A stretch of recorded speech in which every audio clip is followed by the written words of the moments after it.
It's finally time! So first things first, I'm going to put Lapras in the lead, because, well, I could put Gengar, but Lapras has Sing as well, and unlike Gengar, Lapras can actually take hits from Suicune really, really well due to its typing and HP and defenses, and you get the idea.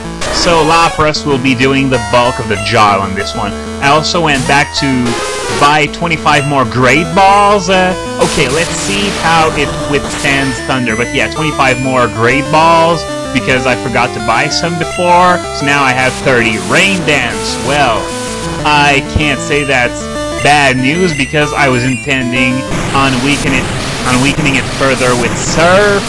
Let's see how this goes. Thunder took off what you see now, and okay, this is very, very good. Why is it using Rain Dance again? What's the point? Well, it's a wild Pokemon, so of course, nonsensical moves are to be expected. Okay, Sing didn't affect enemy Suicune. Well, it does only have 55 accuracy, which is only 5 less than Suicune. Sing misses again. Oh, geez. Bubble Beam under the rain. What's it gonna do? 22 damage. Well, at least it took the hit like a champ. Okay, Lapras used Sing and it connects. Lapras is using the Jigglypuff tune, by the way. There's something seriously wrong with that. Okay, so no, not here. Gonna start throwing Great Balls. Here's the first one. Of course, I'm not expecting this one to work, but you gotta start somewhere. Let's see. Nope! Not even once. So it's asleep again, so let's try again. Rain continues to fall. It doesn't matter, it's asleep! And I stopped attacking because anything else would just kill it. Okay, 1, 2, 3. What? What? 2 Great Balls? I caught Suicune with 2 Great Balls? Oh my god, this is almost as good as that Zapdos catch back in red. 2 Great Balls. Well, here comes using, no doubt to praise my awesomeness at catching legendaries, and exactly as I said, awesome. Well, I've never seen a battle that great. Well, you call this a battle? If it were a straight-up battle, I would have completely slaughtered this, but the catch was to, well, catch the thing, and I did so in, yes, a truly admirable manner. And all that complaining about me not having any Ultra Balls, though I think I picked up some, but I forgot to use them, so that's even better, actually! And, well, I don't think I would have caught it on the first Ultra had I thrown Ultras, but still, that was very good. The only 2 legendaries that gave me trouble so far in this LP series were, well, the runners! They were the hardest ones, because the stationary legendaries, the hardest one was Articuno with 6 Ultras, and that was still a pretty fast catch nonetheless.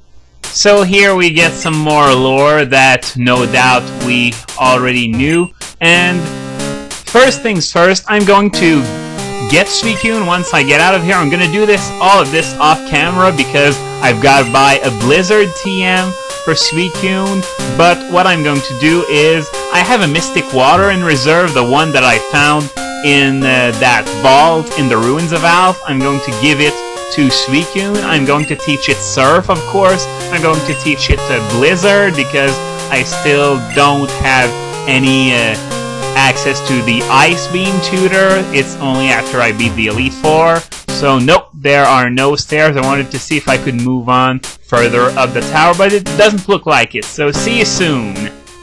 Well, I went and bought that Blizzard TM, so now it's time to outfit my Suicune properly, because, well, with what it has now, I don't think it's going to go very far. It's got, like, Bubble Beam, Gust, Rain Dance, and Leer. Not the best moveset in the world. So we're gonna teach it Surf now. It's gonna go over Bubble Beam, and after that I'm gonna give it Blizzard and get rid of Leer, obviously. I'm not going to give it Sleep Talk right away because I checked and the rest TM is acquired in the Ice Cave. So for now, I'm going to keep that Sleep Talk TM in the bag, and once I get rest, I'm going to teach it both moves at once. That's the plan for now anyway, because Sleep Talk is pretty much useless unless you have rest. Well, of course, I could absorb sleep, but it's so unpredictable in-game whenever something is going to use such or such move against you. So, yeah, for all intents and purposes, Sleep Talk is completely useless without rest. Oh, and I got some news on Nidogate.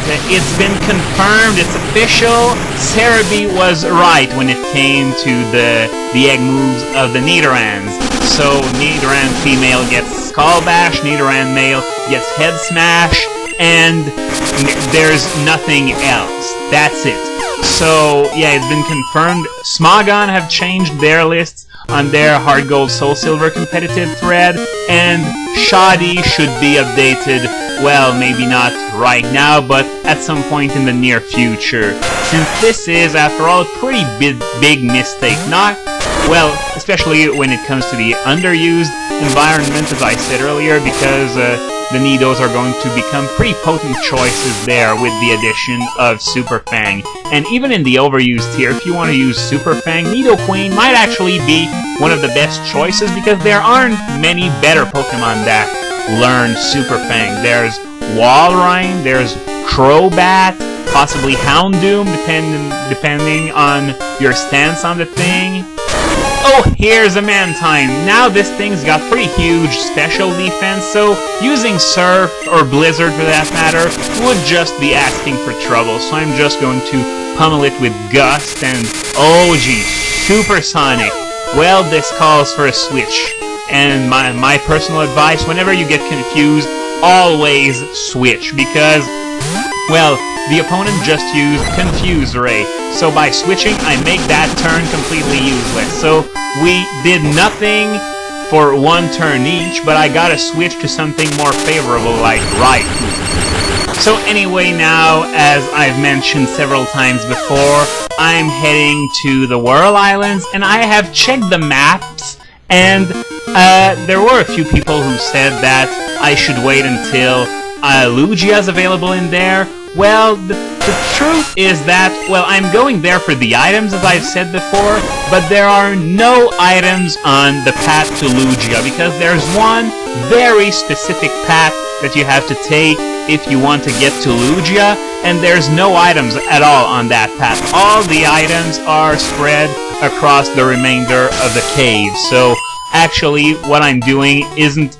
the same thing at all. I'm not going to take the path for Lugia since it's not there yet. What I'm going to do is I took a long look at the map and I concocted a path that shouldn't take too long. Well, it depends on the encounter rate down there, but otherwise it shouldn't take so long to gather all the items. There are 9 or 10 of them.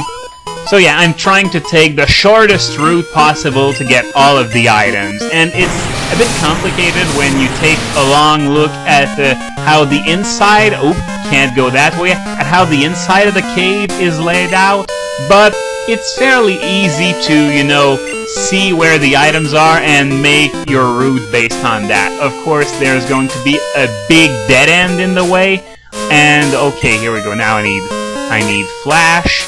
And, yeah, the island I suggest that you take if you want to do the same thing as me is this one, the upper right island. Because, okay, now the path to Lugia is in a ladder that is at the far north of this area, but it's a one-way, and if you jump off that ledge up to the north, then you can't come back. Same for the south. North leads to Lugia, south leads to that treasure trove of items. Okay, you see up there, that was the path to Lugia, and down here is the path to all the items. So I'm gonna finish this random battle, and then I'm going to finish this for now. Well, there was something I wanted to talk about today, but it doesn't look like I'm gonna have the time. It's because Cerebi posted the specifications of how the Pokéflon stats work, and it works a lot like something in another game I'm sure most of us played. Can you guess which game it is?